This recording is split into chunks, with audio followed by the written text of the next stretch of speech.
Okay, I will continue the next explanation about an example of validation of need and analysis of learning environment.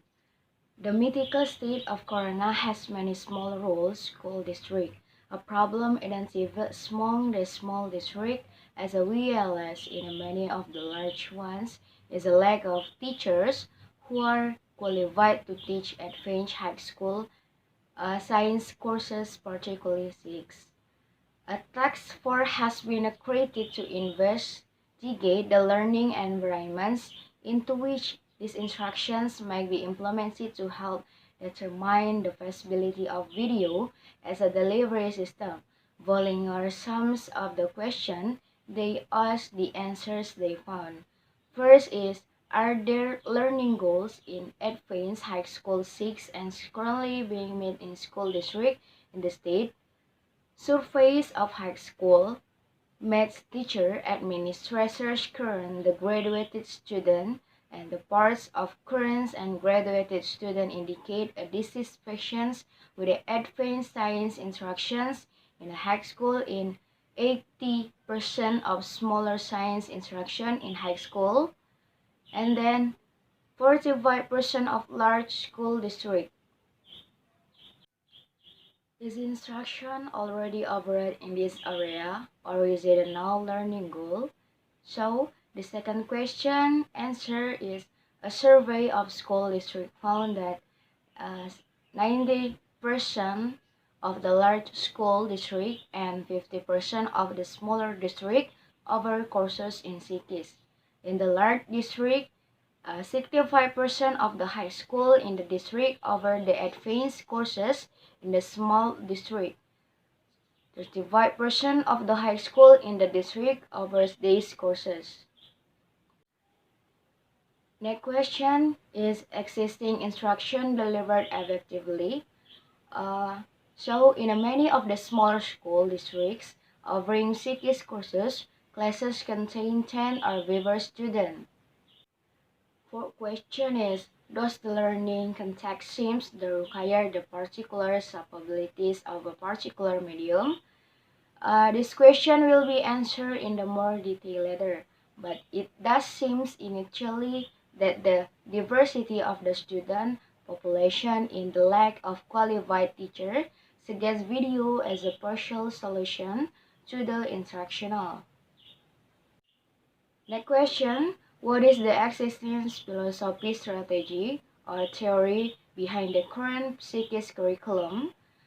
And then survey of exercising psychics curriculum material, physics teacher and physics education specialists indicate that there seems to be two different philosophies with regard to physics education. Next question is, what types and quantities of hardware are available in the Corona School District? So, surveys of school district in the Corona indicate that 95% of the large school district and 80% of the smaller school district have an adequate number of video playback machine in their high school.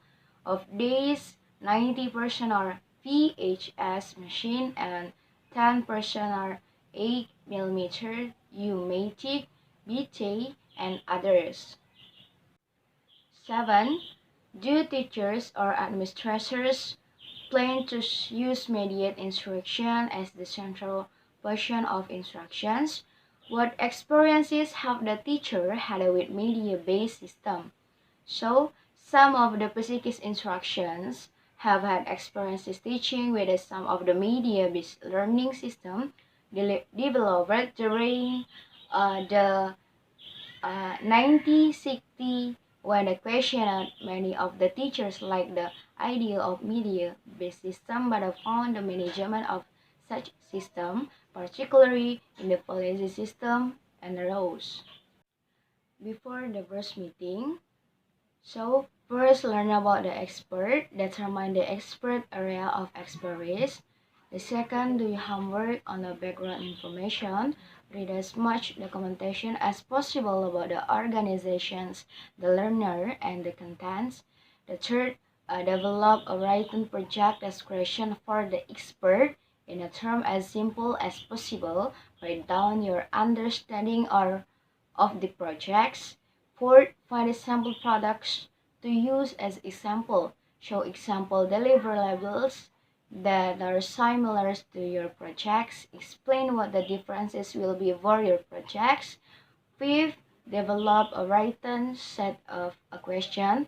Determine specific information you need to obtain from the expert. How should you organize your question? What is long because sequences? What along will the convey units most clearly? And which are the priority questions? 6. Plan how to take notes. Decide how you can obtain the most complete record of the expert responses.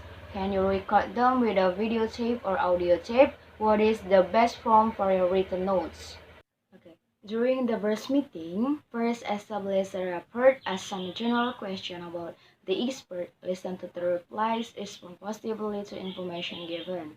2. Share expectation, determine why the expert believes history, explain why you think the expert is true and in general, what kinds of information you require communicative, how much of the expert time is required.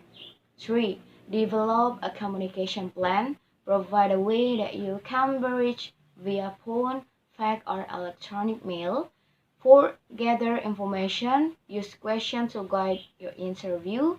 Be sensitive to cues in responses that lead to new questions.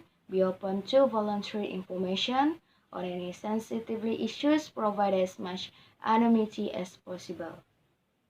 And then, after the first meeting, first consolidate notes, integrate information obtained in the written materials, notes, and tapes. 2. Determine gaps and inconsistencies once information is integrated. Ascertain whether information is incomplete. 3. Arrange together missing information. Determine whether gaps and inconsistencies should be addressed in face-to-face, written, or color form. 4. Plan the next meeting. Decide whether an additional meeting is required and identify what the direction and scope of this meeting will be. Begin a list of questions for this meeting. So, this chapter was the first of 3 that addressed instructional analysis. This chapter describing the analysis of the learning context. In subsequent chapters, we'll take a look at analysis of learners and analysis of learning tests. Analysis of instructional context involves needs assessment and the description of the environment in which instructions will take place. We go through 3 summaries key points in this chapter. A needs assessment can be intended for any of a number of reasons, including learning goals not being met, given current instructions being in infants, current instructions being enabling, lack of instructions is giving instruction.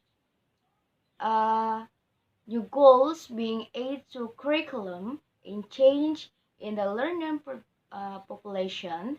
3. Primary models of need assessment fit different initiating condition.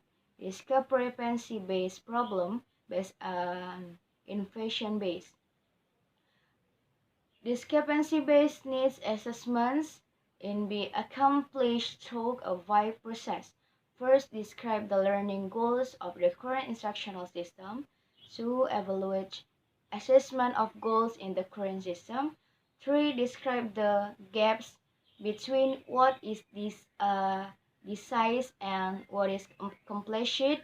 4. Set priorities for actions. And last is determine what needs are instructional needs, and of the those needs instructional determine which is ones are appropriate for solution through designs and development of instructions. Problem-based needs assessment begin with the problem determinations.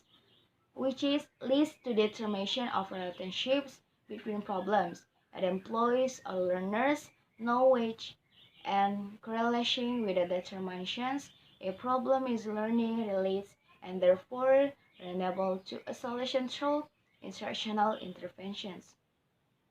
Innovation-based need assessment look at the nature of innovation and determine learning goals that may be associated with term analysis of the learning environment involves looking at the existing conditions that surround and support instructions, including teachers, existing curricula, instructional media, equipment available, school or training organizations, and factors in the large community. So guys, I think that all is my explanation. Thanks very much for your attention. Assalamualaikum warahmatullahi wabarakatuh.